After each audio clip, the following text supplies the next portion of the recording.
Throughout history, there have been those who claimed to see into the spiritual realm. Men like Balaam, who sought visions for profit and power, peering into the future for personal gain. But the prophet Ezekiel saw something entirely different. He did not seek a vision, but a vision came and found him. This was not a glimpse of tomorrow's events, but a stunning, terrifying, and majestic revelation of the very nature of the one who holds all of time in his hands. What Ezekiel witnessed by the river Chebar was not a secret to be sold, but a truth so profound it would redefine everything for a generation lost in exile. We are going to journey back in time, to stand with this prophet on the banks of a foreign river. We will look up into the sky with him and attempt to comprehend the incomprehensible object he saw. This is more than just a strange story from the ancient world. It is a foundational unveiling of the character, the power, and the unstoppable mobility of God. The strange object in the sky was not an alien craft, as some have wildly speculated. It was the very throne chariot of the Creator, and its appearance in the heart of enemy territory was a message that would echo through eternity. To understand the sheer shock of this moment, you must first understand where Ezekiel is. He is not in Jerusalem. He is not standing in the hallowed courts of Solomon's temple, the place designated as the earthly dwelling of God's presence. The year is approximately 593 BC, and Ezekiel, a priest by birth, is a captive, an exile, living among other defeated Israelites by the river Chebar in the land of the Chaldeans, what we know as Babylon. Imagine his state of mind.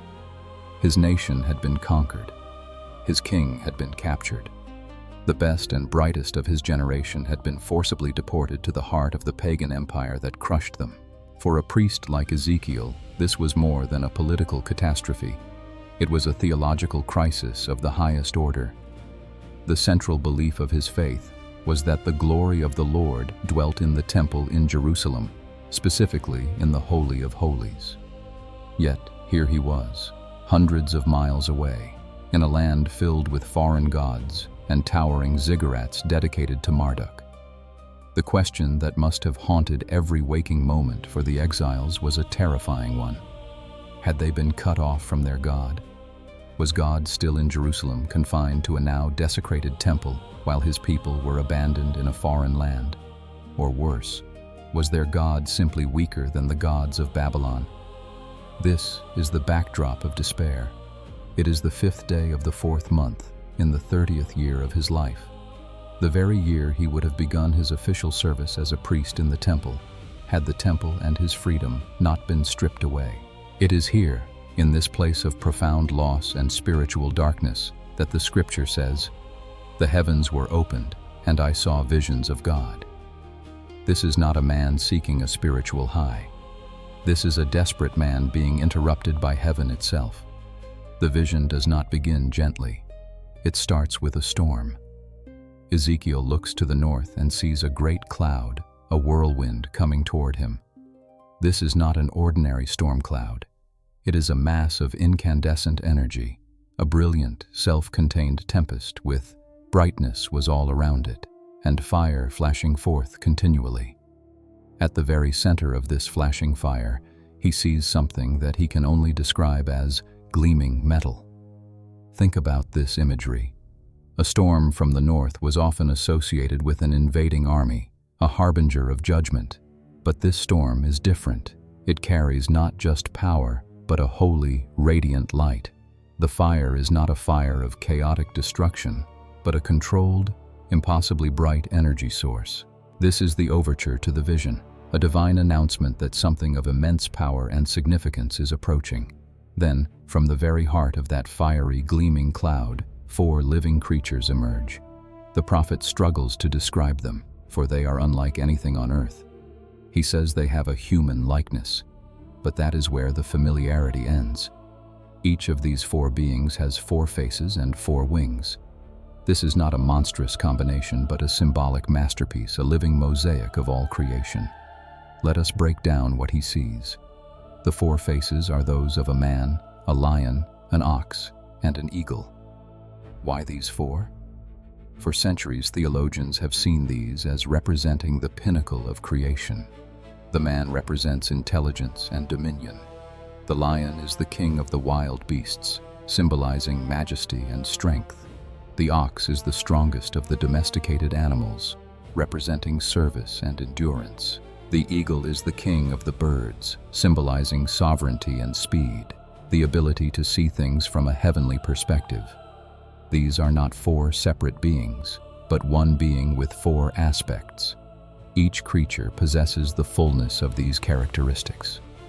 They embody the intelligence of humanity, the royalty of the lion, the strength of the ox, and the swiftness of the eagle all at once. They are the ultimate representatives of the created order, standing in the immediate presence of the Creator. Their wings are just as specific. Each creature has four. Two of their wings are spread out above, touching the wings of the creatures next to them, forming a perfect unified square. This speaks of fellowship, of perfect coordination and unity. Their other two wings are used to cover their bodies, a posture of humility and reverence in the presence of the overwhelming holiness they serve. And they move with a purpose that defies earthly physics. The text is very clear. Each one went straight forward. Wherever the Spirit would go, they went, without turning as they went. Imagine this. There is no hesitation, no deviation, no need to pivot or turn their bodies. With the face of a man looking forward, a lion to the right, an ox to the left, and an eagle behind, they can move in any direction with absolute intentionality. Their movement is a direct extension of the will of the Spirit. It is instantaneous, precise, and unwavering. Between these living creatures, Ezekiel sees something that looks like burning coals of fire, like the appearance of torches. This fire is not stationary. It moves back and forth among the creatures. It is from this fire that lightning flashes out. This is the energy, the power, the pure, unadulterated holiness that animates the entire scene. It is a picture of divine power that is alive, active, and overwhelmingly potent.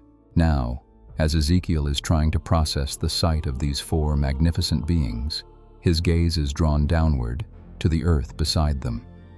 And here he sees one of the most mysterious and fascinating elements of the entire vision: the wheels. He says, "I saw a wheel on the earth beside the living creatures, one for each of the four of them. But these are no ordinary wheels. Their appearance is described as being like the gleaming of beryl, a precious stone known for its translucent sea-green color. They sparkle and shine with a life of their own, and their structure is utterly alien to human engineering. The prophet describes it as a wheel within a wheel." What does this mean? Imagine a gyroscope. Imagine a wheel set vertically, and then another wheel of the same size set horizontally, intersecting it perfectly at its hub. This construction allows for instantaneous, multi-directional movement. Just like the living creatures they accompany, these wheels do not need to turn to change direction. They can move forward, backward, left, or right with the same fluid, immediate motion. This is a stunning metaphor for divine omnipresence and sovereignty. God is not bound by the linear, plodding progression of human travel. His will and His presence can move in any direction, at any time, without preparation or delay. The movement is seamless, effortless, and absolute. And the wheels are enormous. Their rims are described as tall and awesome. They are not small casters on a piece of furniture. They are colossal, awe-inspiring rings. And their rims are full of eyes all around. This is a powerful symbol of divine omniscience. Nothing escapes the notice of God. As His throne moves, it is accompanied by endless perception. Every direction is seen, every detail is known.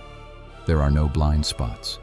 The connection between the creatures and the wheels is absolute and unbreakable.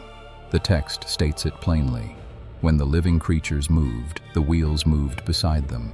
And when the living creatures rose from the earth, the wheels rose. There is a perfect, supernatural synchronization. Why? Because, as Ezekiel is told, the spirit of the living creatures was in the wheels. This is a critical detail. The wheels are not a separate, mechanical apparatus. They are animated by the very same life force, the same spirit, that directs the living creatures. The entire structure is a single living, breathing entity.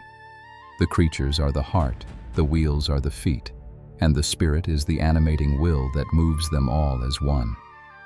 Wherever the spirit would go, they went, the text repeats, emphasizing this perfect unity of purpose. So now we have this foundational structure, 4 living creatures, embodying all the glory of creation, unified in purpose, moving with the speed of thought. Beside them are 4 towering, eye-filled gyroscopic wheels, capable of instantaneous movement in any direction. All of it is alive, powered by a divine spirit, and glowing with an internal fire that flashes with lightning. This is the base of the object Ezekiel sees. This is the living vehicle. But what does it carry? As Ezekiel's gaze moves upward, above the heads of the 4 living creatures, he sees something new. The scripture says, "Over the heads of the living creatures, there was the likeness of an expanse, shining like awe-inspiring crystal, spread out above their heads." The word for expanse is the same word used in Genesis for the firmament, the sky. He is seeing a transparent, crystalline platform or dome, shimmering and radiating a terrifying and beautiful light. This expanse serves as a separation, a floor of heaven itself. It rests above the creatures, a platform of pure light. Under this expanse, the wings of the creatures are stretched out straight, one toward another, holding up this platform of glory. The sound they make is immense. When they move, Ezekiel says the sound of their wings is like the sound of many waters, like the sound of the Almighty, a sound of tumult like the sound of an army. Can you even begin to fathom this? The roar of a massive waterfall, the crack of a thunderclap from the Almighty himself, the clamor of a vast army on the march. It is a sound of overwhelming power, the sound of heaven moving. Yet, when the creatures stand still, they lower their wings, and there is a moment of profound silence, a pause in the symphony of power. It is in this pause that Ezekiel becomes aware of something else, a new sound, a voice. The text says, "And there came a voice from above the expanse over their heads." The source of all this power, the commander of this celestial army, is about to be revealed. The prophet's attention is drawn upward, beyond the crystal platform, to what rests upon it. And what he sees there is the climax of the entire vision. Above the expanse over their heads there was the likeness of a throne, in appearance like sapphire. A throne, the ultimate symbol of sovereignty, of kingship, of authority and rule. It is not made of gold or ivory, but of sapphire, a deep, brilliant blue, the color of the sky on a perfect day, evoking a sense of heavenly and infinite majesty. This is the turning point of everything for Ezekiel and the exiles in Babylon. A throne is not supposed to be here. The throne of God, in the mind of an Israelite, belonged in one place, and one place only: Jerusalem. But here it is, mounted on a living chariot of impossible creatures and multi-directional wheels, appearing in the skies of pagan Babylon. The stunning truth is revealed. God is not trapped in the temple. His throne is mobile. His authority is not limited by geography. This is a revolutionary, paradigm-shattering revelation. God has not abandoned his people. He has come to them. He is not a localized deity, one among many in the pantheon of nations. He is the sovereign king of the universe, and his throne can go wherever his people are. His presence is not contingent on a building made by human hands, but on his own sovereign will. And upon this sapphire throne, Ezekiel sees a likeness with a human appearance. Again, the prophet is forced to use the language of approximation. He cannot give a direct description, because the glory is too much to behold. He is seeing the ineffable, the divine, cloaked in a form he can barely comprehend. He describes this figure from the waist up as looking like gleaming metal, like the appearance of fire enclosed all around. From the waist down he sees the appearance of fire, and there was brightness all around him. This is the occupant of the throne, the commander of the chariot, the king of the universe. He is a figure of pure, radiant energy, a being of fire and light. This is not a fire that consumes, but a fire that purifies and illuminates. The brightness surrounding him is like that of a rainbow in the clouds on a rainy day. A rainbow, the ancient sign of God's covenant and his promise, a symbol of mercy in the midst of overwhelming power and glory. This entire magnificent, terrifying, and beautiful vision, the storm cloud, the four living creatures, the gyroscopic wheels full of eyes, the crystal expanse, the sapphire throne, and the radiant figure of light. Ezekiel understands it all in a single moment of revelation. He concludes the chapter with this summary: "This was the appearance of the likeness of the glory of the Lord." He is careful with his words. He did not see God in his unveiled essence, which no human could survive. He saw the appearance of the likeness of the glory. He saw a manifestation of God's majesty, tailored for human eyes, yet still so overwhelming that his only possible response is to fall on his face. This is where the vision ends and the prophet's commission begins. He is lying face down on the ground, undone by what he has seen. And it is from this position of absolute humility that he hears the voice speaking to him. The God who travels on a throne of cherubim and wheels of light has come to Babylon to speak to a single, exiled priest. So, what does this all mean?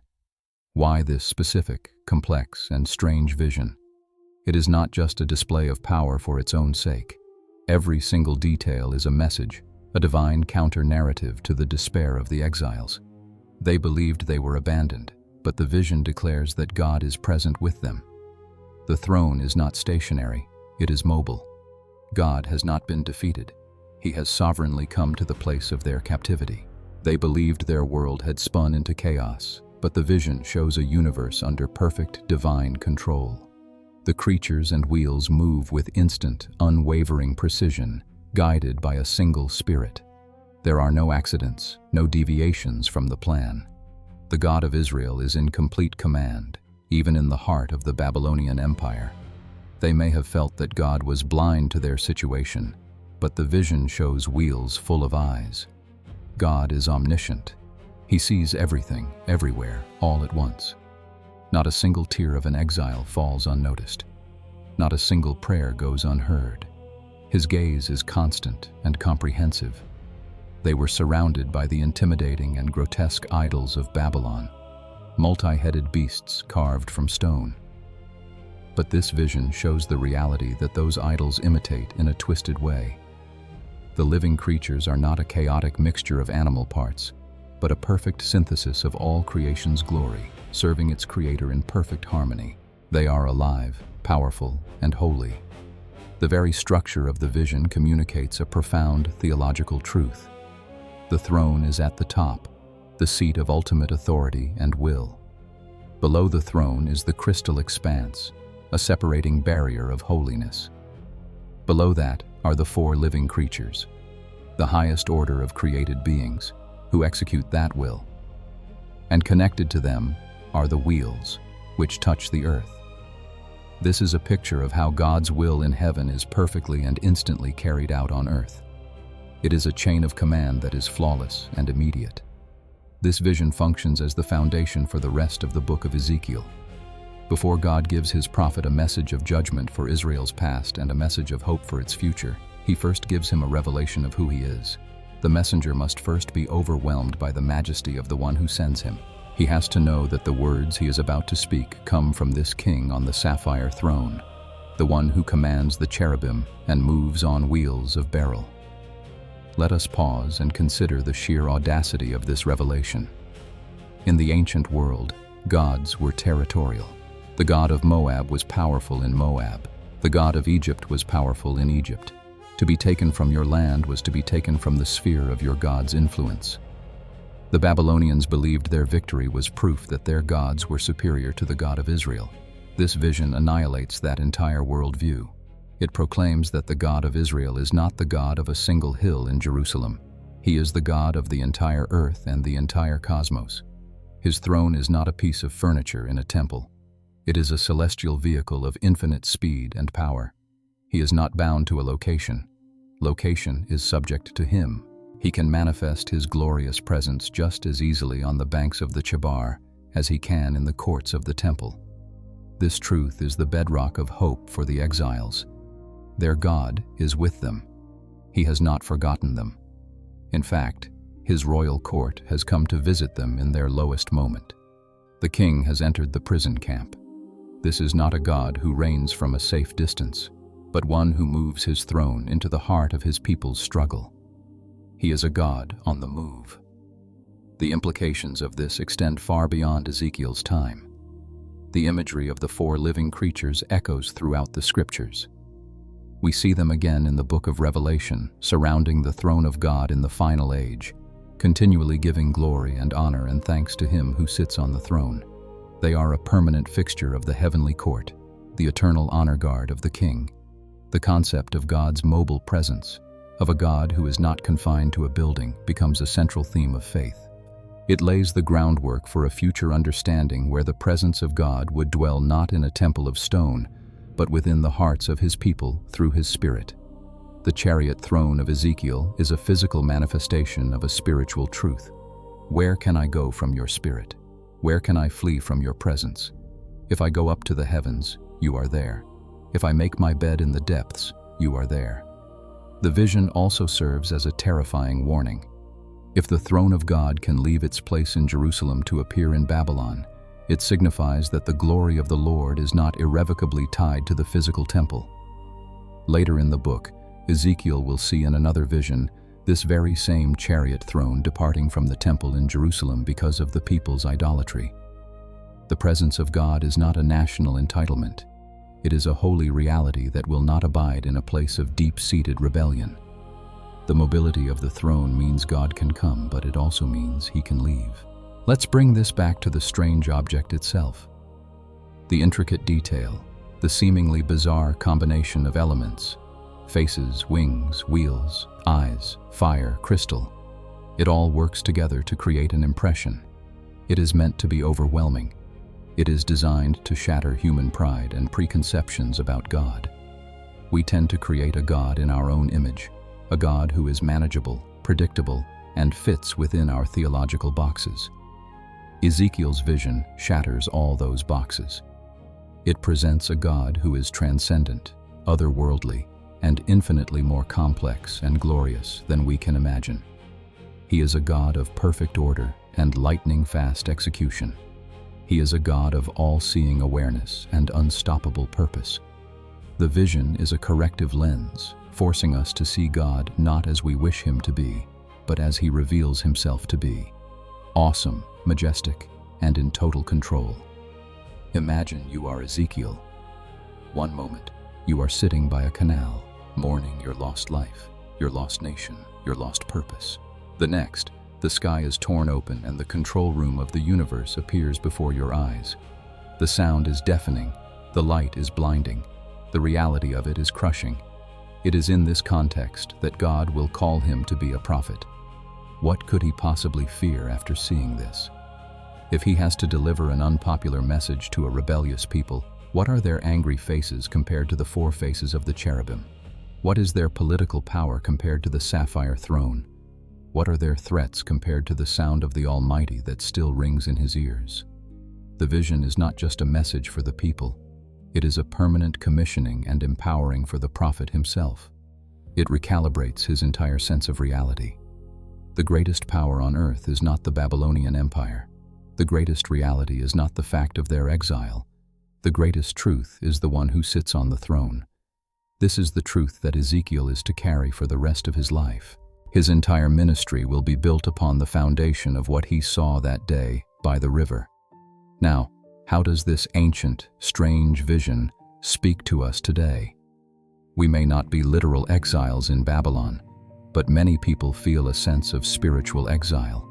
They feel distant from God, cut off by their circumstances, their failures, or the sheer noise and chaos of the modern world. They feel that God is somewhere else, perhaps in a church building or in the lives of more spiritual people, but not with them in their messy, everyday reality.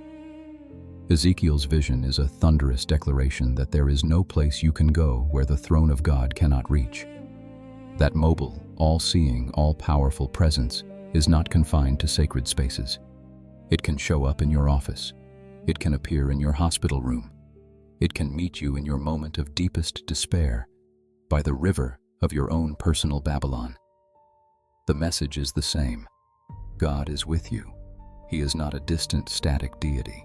He is a dynamic, active, and engaged sovereign who moves his throne into the heart of your world.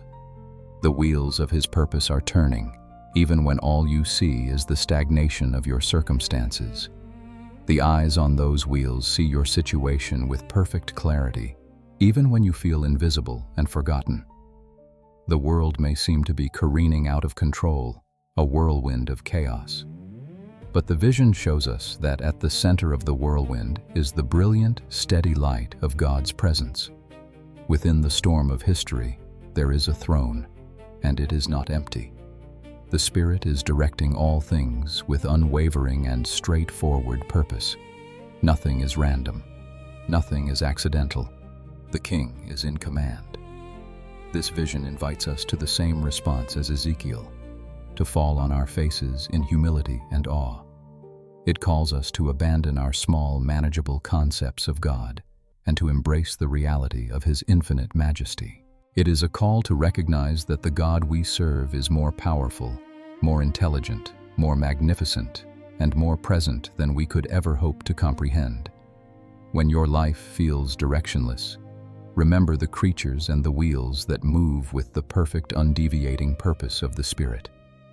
When you feel weak and insignificant, remember the four faces that represent the pinnacle of all created strength, all of which serves the one on the throne. When you feel lost in darkness, remember the figure of fire and light, surrounded by the rainbow of promise. The strange object Ezekiel saw in the sky was the ultimate answer to the question of exile. Is God with us? The answer was a resounding, sky-splitting yes. He is not just with you. He has moved his entire royal court to be where you are. He is a God who pursues, a God who shows up, a God whose glory cannot be contained by buildings, by empires, or by human failure. So, if you find yourself today by a river of sorrow, in a land of confusion, look up. The heavens may seem silent, but the lesson of Ezekiel is that they can be opened at any moment. The God of the mobile throne is still the King, and his presence is the ultimate answer to every form of exile we could ever experience. He is not far away. He is here.